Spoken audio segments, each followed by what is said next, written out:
Good afternoon, my name is Brynda Cure. I'm a member of the SL agency in the metaverse that is Second Life. Today we will be conducting a special question and answer session with Dahlia Khalifa, Senior Communications Officer with the Doing Business team of the World Bank Group. Welcome and thank you, Dahlia, for coming to speak with us today. Thank you, Brent. Thank you for having me. This is an exciting event, and it's just wanted to mention this is the first time that the World Bank Group has actually launched or had an event in Second Life, so I'm rather excited to get on with it. As are we. It's definitely a big thing in our eyes. So it's a wonderful, wonderful event to be a part of. Yes, it is indeed. Thank you for once again. This is fantastic seeing all the response and giving us an opportunity to share our research with you. This is a wonderful opportunity. Well, what sorts of things would you like to share with us first? Well, I guess what makes sense is we just go through the presentation, which, by the way, is available on Activ8, and you can download it or look at it there. But I just focus on a few of these slides, and perhaps we can then get some questions from you about doing business and the report itself. Doing business actually is a study that comes out every year. This is the fifth study in this series, and in what we do in doing business is we look at the underlying laws and regulations in an economy that impact the ability of an entrepreneur to do business. And we look specifically at 10 indicators or 10 areas of analysis, and one of them is from the very beginning of when an entrepreneur decides to start a business. And that's what we call starting a business. And then all the other interfaces an entrepreneur it goes through with government. These interfaces can either be streamlined and made easy so that an entrepreneur has an easy time about going about his business, or they can be more complicated. So as I said, one of our areas that we look at is starting a business. We also look at dealing with licenses. We look at the rigidity of employing workers, registering property, the ability of people to actually register property, which is important because it's through registering property and other immovable assets that entrepreneurs can actually get credit, oftentimes in many economies, which leads us to the fifth indicator, which is in fact getting credit, how easy or difficult it is to get credit. Protecting investors is another area, paying taxes and other mandatory payments is another area. Trade, enforcing contracts, and finally bankruptcy procedures if need be. So those are the 10 areas that we look at. This year we looked at 178 countries. Of those 178 countries, as I said, we look at the 10 indicators which I just spoke about, and primarily what we look at is three main things. We look at the time, the cost, and the number of procedures associated with any one of these 10 indicators. How much time does an entrepreneur have to spend fulfilling the government requirements? How many procedures does an entrepreneur have to go through, and at what cost? The results this year show that the top 30 economies in our ranking. Number one is Singapore, and this is the second year running that Singapore has attained this position. As you see there on the slide itself, the top 30 include many Scandinavian countries, many OECD countries, but also a number of countries from Eastern Europe and the former Soviet Union, which just goes to show the impacts that easing business regulations is having. And then finally, also wanted to point out that not only do we look at in the aggregate sense which economies are doing, how they're performing, how they stack up against one another in this relative ranking, but we also look at who are the economies that are reforming the most in order to improve their position in the aggregate rankings. This year, our top 10 reformers in the world are led by Egypt. Egypt underwent 5 different reforms in the 10 areas that we study. We also have Croatia, Ghana, Macedonia, Georgia, Colombia, Saudi Arabia, Kenya, China, and Bulgaria in order, which is interesting to note that 4 of these countries, again, are from the Eastern European region, 2 are from Sub-Saharan Africa, 2 from the Middle East, and then we have China and Colombia. So that's in a nutshell our aggregate rankings and our top reformers. So I go back to you, Bryn. That sounds fantastic. Well, I think I would like to start out with of the 10 topics and indicators in the report, where do you think the reforms can most significantly improve the investment climate? Well, in our view, all 10 of these indicators have the same weight. It's important to make the life of an entrepreneur easy across all 10. Now, so that addresses the question most directly. But it's also interesting to note that countries prioritize which of these 10 areas they want to reform first. Oftentimes, countries reform areas which appear to have to be easier. They reform in areas that appear to be easier, such as, for example, the procedures involved in setting up a business. Sometimes it's easier to reform in that area before you tackle such issues such as paying taxes, for example, or insolvency procedures, which require a lot of reforms in your court system. So the answer to your question is all areas are important and all areas have equal impact on the investment climate. In our view, some of them are easier to tackle than others. Well, how do you see countries beginning to attempt to boost their ranking by reforming only to those areas of business regulation covered by the report's methodology?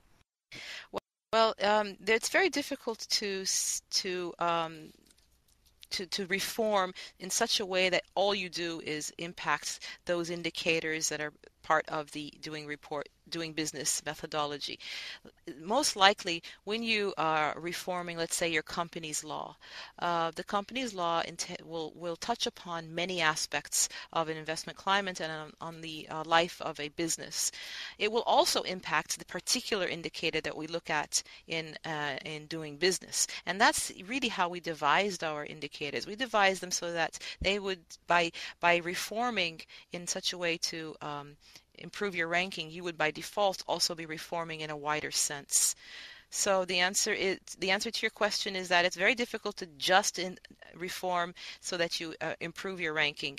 The likelihood is that your reform will have much wider impact.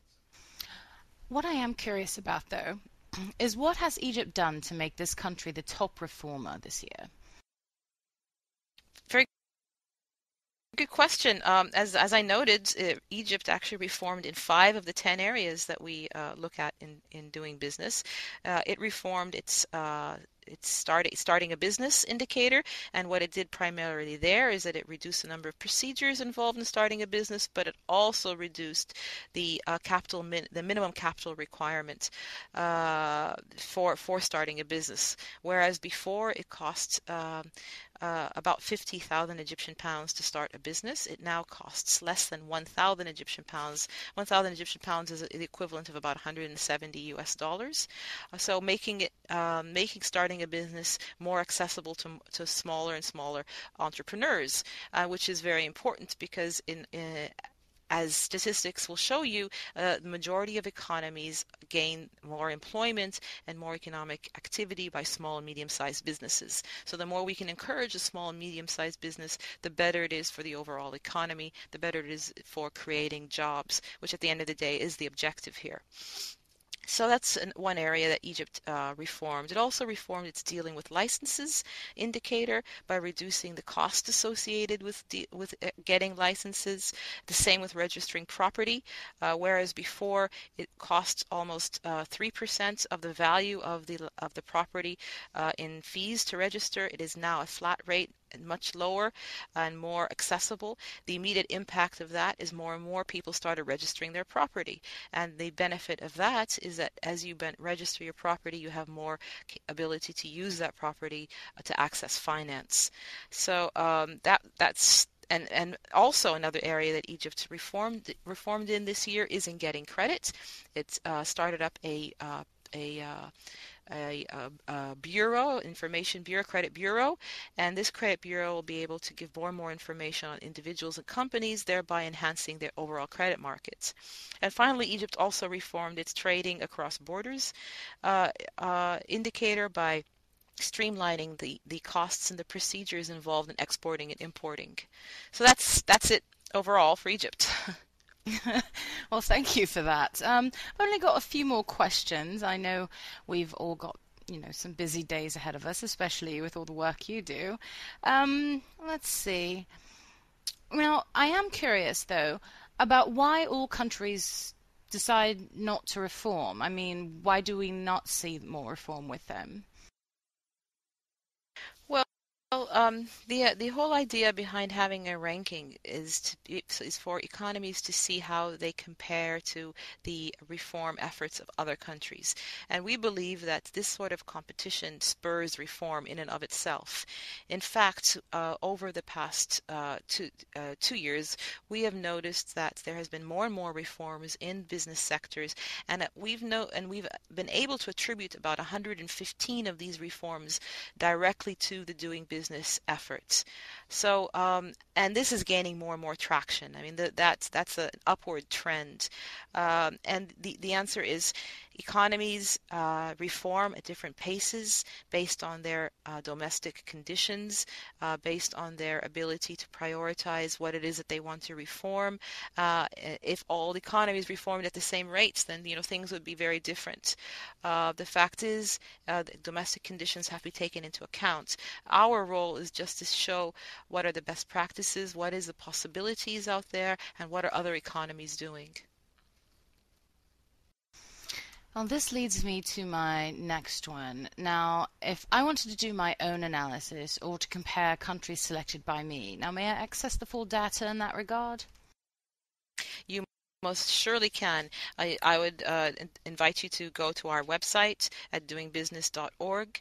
At the website, not only will you find past reports and you'll find regional profiles and country profiles and overviews on this year's report in several languages and other resources such as our law library, which gives you access to the commercial laws across the 178 countries that we study. But you can also get the data for all 178 countries in the 10 indicators. You can compare your particular country to other countries, but what you can also do is you can measure the impact of reforming in a particular indicator and see how that will move you up or down the rankings. So so I would invite you to go to the website, and it's all there. We call it our reform simulator. Oh, it sounds quite interesting. I may have to take a look myself. Now for my last question, I think the one that a lot of us are curious about is how can you apply the methodology to the Second Life economy? Now that's a very interesting question. And I guess the answer is, in theory, where there are laws and procedures which regulate an economy, regulate the ability of a person or an entity to conduct business, to that extent, in principle, you should be able to apply the doing business methodology. I think that would be actually a very interesting exercise to undertake. But the answer to your question is it really depends on the body of laws, rules, and regulations that exist that regulates the Second Life economy. To the extent that they are there and well defined and measurable, yes, we could apply, in theory, the methodology to it. Excellent. Well, do you have anything else you would like to add, Dahlia, before we wrap this up? Only to thank you very much and to invite you to the website and to the Activ8 where you can find the presentation itself. And we look forward to being able to launch this again, our report again, on Second Life next year. Thank you very much, Bryn. Thank you. And this concludes our interview today. I'd like to thank all of you for listening, and a special thank you out to Dahlia for this informative question and answer session. I hope everyone has a great afternoon.